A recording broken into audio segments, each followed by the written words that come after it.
जिस दिन अमावस्या रहे उस दिन चावल की कटोरी में एक कपूर का टुकड़ा रख दीजिए महाराज, छोटा सा, और कपूर का टुकड़ा रखकर उस कपूर को दरवाजे के बाहर कटोरी में ही, चावल रखी हुई कटोरी में ही उसको पितरों का स्मरण कर कर जला दीजिए। और जलाने के बाद उस चावल को कहीं भी किसी भी वृक्ष की छांव में पक्षियों के लिए डाल दीजिए। शिव महापुराण की कथा कहती है, अगर मान लो पितृ आपको कष्ट दे रहे हैं, पितृ आपको तकलीफ दे रहे हैं, कोई काम नहीं होने दे रहे हैं, या कहीं आपको ऐसा लगता है कि पितरों का दोष है, तो वो पितृ दोष देवी, अब ये जो आप करेंगे ये कब कर रहे हैं? अमावस्या के दिन आप उसको रख रहे हैं। अमावस्या के दिन उसको रखकर रात भर आपने रखा कपूर के साथ में, सुबह एकम पड़ गई, नवरात्रि लग गई, उसी दिन उसको जलाकर आपने पटक दिया। अर्थात उससे देवी और पितृ इन दोनों का आशीर्वाद जो प्राप्त होता है, तो घर में से पितृदोष समाप्त होकर लक्ष्मी की वृद्धि प्रारंभ हो जाती है, कार्य में सिद्धता आ जाती है। मान लो अगर पितृदोष है तो करो, नहीं है बड़े अलमस्ती से रहो। एक कटोरी में पंचामृत बनाकर ले जाते हैं, दूध, दही, शहद, घी, शक्कर, ये सब मिलाकर यदि आप लेकर जाते हैं और ले जाकर भगवान शंकर के सामने समर्पित करते हैं, एक बेलपत्री अशोक सुंदरी, अभी तक आपने जो बेलपत्री चढ़ाई है अशोक सुंदरी के ऊपर, डंडी का मुख जहां से पानी बहता है उस ओर रखा जाता है। पर जब हमें ऐसा लग रहा है कि हमारे पितृ भूखे हैं या हमारे पूर्वज प्यासे हैं या उनको भाग नहीं मिल रहा, इसलिए मेरा कोई काम नहीं हो रहा, इसलिए शिव राजी नहीं हो रहा है, तो ये बेलपत्री के भाग को बदल दिया जाता है। ये बेलपत्री अशोक सुंदरी की जगह पर जब चढ़ाया जाता है तो ये पत्ती का जो भाग है जहां से पानी बहता है उस ओर रखा जाता है, और ये डंडी का भाग शिवलिंग की ओर रखा जाता है। और यहीं पर भगवान शंकर को जो तुम पंचामृत बनाकर लेकर गए हो वो पंचामृत चढ़ाया जाता है, और वही पंचामृत थोड़ा सा शिवलिंग पर चढ़ा दिया जाता है। उसके बाद में पितृ पूर्वज जल की आस नहीं रखते, न भोजन की आस रखते हैं, क्योंकि शंकर उनको तृप्त कर देते हैं, शिव उनको पूर्ण कर देते हैं। इनके यहाँ पितृदोष होता है, काल सर्प दोष होता है, वास्तु दोष होता है, उनको ज्यादा कुछ नहीं करना होना। महाराज एक बेल का फल लीजिए, क्या लेना है? बेल का फल, बेलपत्री का जो फल होता है उसको ले लो, उसके अंदर का जो गुर्दा होता है, अंदर का जो भाग होता है उसको निकाल लीजिए, और उस बेल के फल में आटा सेक कर उसमें शक्कर मिलाकर उसको उसके अंदर भर लीजिए। अमावस्या के दिन सुबह 10 बजे से पहले उस बेल फल में जिसमें तुमने पंजेरी भरी है, आटा सेक कर भरा है शक्कर के साथ में, उसको अपने घर में घुमाने के बाद में जिसको काल सर्प दोष बताया है, पितृदोष बताया है या वास्तु दोष का स्मरण बताया है, घर में सब दूर घुमाकर अपने परिवार का हाथ का स्पर्श कराकर पीपल के पेड़ के नीचे खड्डा खोदकर उस बेलपत्र के उस फल को दाब दीजिए, उस फल को उसमें दबा दीजिए। महाराज केवल एक अमावस्या करना रहता है, पितरों के दोष से मुक्ति मिलती है और हमारे घर के कार्य सफल होना प्रारंभ हो जाते हैं। कार्य की सफलता होती है, कार्य में सफलता प्राप्त होने लगती है। हम फिर निवेदन करेंगे, आपको लगता है कि आपका व्यापार नहीं चल रहा, आपको लगता है कि आपके घर में शांति नहीं, आपको लगता है कि मेरा ये काम होना चाहिए, नहीं हो रहा, तो प्रयास करना, 2 लोटा जल घर से लेकर जाइए, एक के ऊपर एक कलश को रख लो, नीचे 5 बेलपत्र, शिव जी के मंदिर में जाकर सबसे पहले बेलपत्र चढ़ाओ, फिर 1 लोटा जो सबसे ऊपर रखा हुआ है उसका पानी शिव जी को चढ़ा दो, दूसरा लोटा जो लेकर गए हो वो जल बेलपत्री के पेड़ के नीचे चढ़ा दो।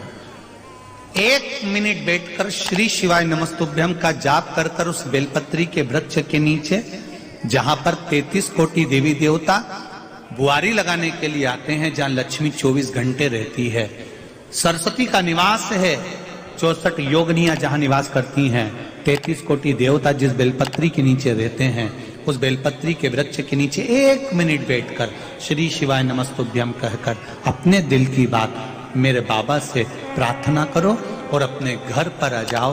बाबा चाहेगा तो 3 महीने में कार्य सफल कर ही दे। और शनि महाराज का भी पांव टूट गया था। टूटा था कि नहीं टूटा था? जब अपनी माता संध्या को लात मारी थी, शनि महाराज ने लात मारी तो पांव टूट गया। शनि महाराज की आंख में आंसू। देवर्षि नारद के पास है, नारद जी मेरा पांव टूट गया, मैंने अपनी मां को लात मारी है। नारद जी बोले तू तो द्रोषी है, तूने अपनी माता को लात क्यों मारी?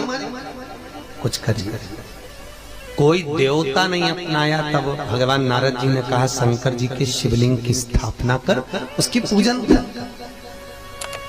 जहां काशी विश्वनाथ के मंदिर आप लोग जाते हो, जिस विश्वनाथ का आप दर्शन करते हो, ये काशी का विश्वनाथ का प्राण प्रतिष्ठा शनि महाराज ने करी थी।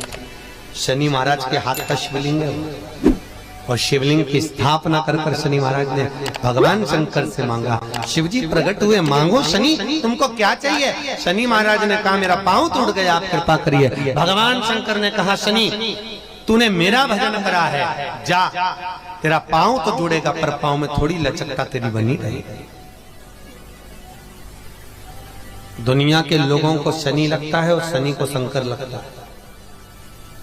दुनिया के लोगों को शनि लगता है, शनि को शंकर। इसलिए आज भी नियम है कि काशी विश्वनाथ का नाम लेकर एक काजल की डिब्बी को लीजिए। अगर किसी को शनि लग गया हो, कोई प्रॉपर्टी का काम कर रहे हो, कोई व्यापार करते हो और व्यापार नहीं चल रहा, बहुत अड़चने आ रही है, कोई ना कोई परेशानी पे परेशानी आ रही है, एक काजल की डिब्बी लो, काजल की डिब्बी लो, काशी विश्वनाथ का नाम लो और 21 बार उतारो और उतार कर किसी पेड़ के नीचे तक खड्डा खोद कर उसको दबा दीजिए। आपका काम यूं सफलता की ओर बढ़ना चालू हो जाएगा। शनि की कुदृष्टि समाप्त, 7.5 ढैया समाप्त। परेशानी है कि गाय जब अपने बछड़े को दूध पिलाए और बछड़े के मुख पर जो फेन आए, उस फेन को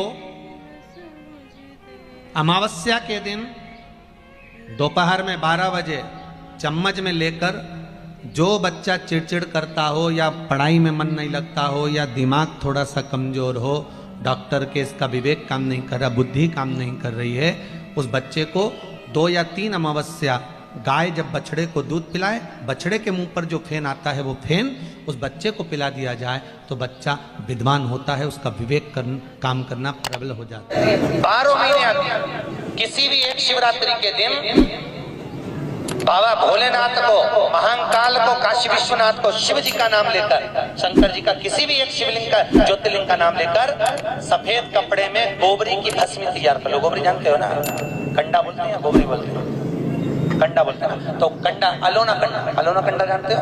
हाथ से थप्पा हुआ नहीं, गाय ने पोता गिराया वो सूख गया, उसको लाओ, जब वो सूखा हुआ ऐसा कैसे उसको जला लो ठंडा करके, जब वो सूख जाए उसके बाद जलाकर उसकी राख तैयार करो, सफेद कपड़े में उसको ले लो और रात्रि में, शिवरात्रि की रात्रि को 12 बजे जाकर शंकर के मंदिर पर उस गोबरी की भस्म चढ़ा दो। उसी भस्म को वापिस निकाल लो और रात के समय ही उसको पानी में डालकर स्नान कर लो। तीसरे दिन, बस 2 दिन तक लगातार उसका स्नान करना है। एक दिन शिवरात्रि की रात्रि को और एक दिन दूसरे दिन की रात्रि को, 2 दिन स्नान करिए। उसके बाद तीसरे दिन से चर्म रोग अपने आप घटना प्रारंभ हो जाता है। एक शरीर पर सफेद दाग पड़ गए हो, चर्म रोग हो गया हो, चमड़ी सफेद पड़ गई हो, पूर्णिमा के दिन गाय जब अपने बछड़े को दूध पिलाए, उस बछड़े का मुख में जो फेन आए उसको निकाल लीजिए। पूर्णिमा की रात्रि को 12 बजे शरीर में जहां जहां पर सफेद दाग पड़ गए हो, चमड़ी सफेद हो गई हो, उस जगह पर लगा लीजिए। चंद्रमा की रोशनी में कम से कम आधा घंटा बैठ जाइए और बैठने के बाद में, उसके बाद में फिर स्नान कर लीजिए। 2 या 3 पूर्णिमा उस फेन का प्रयोग कर कर देखिए, चमड़ी अपने असली रंग में आना प्रारंभ हो जाती है। महाराज, माता गौ माता के दूध में, और बछड़ा जब दूध पान करता है, पीता है, उसमें जो बल उत्पन्न होता है, वो बल की परिभाषा कहीं वर्णित नहीं हो सकती, उसका सुख ही दूसरा। आप उसको अपने जीवन में उतार सकते हैं, आप उसको अपने जीवन में रख सकते हैं, सार्थकता उत्पन्न कर सकते हैं।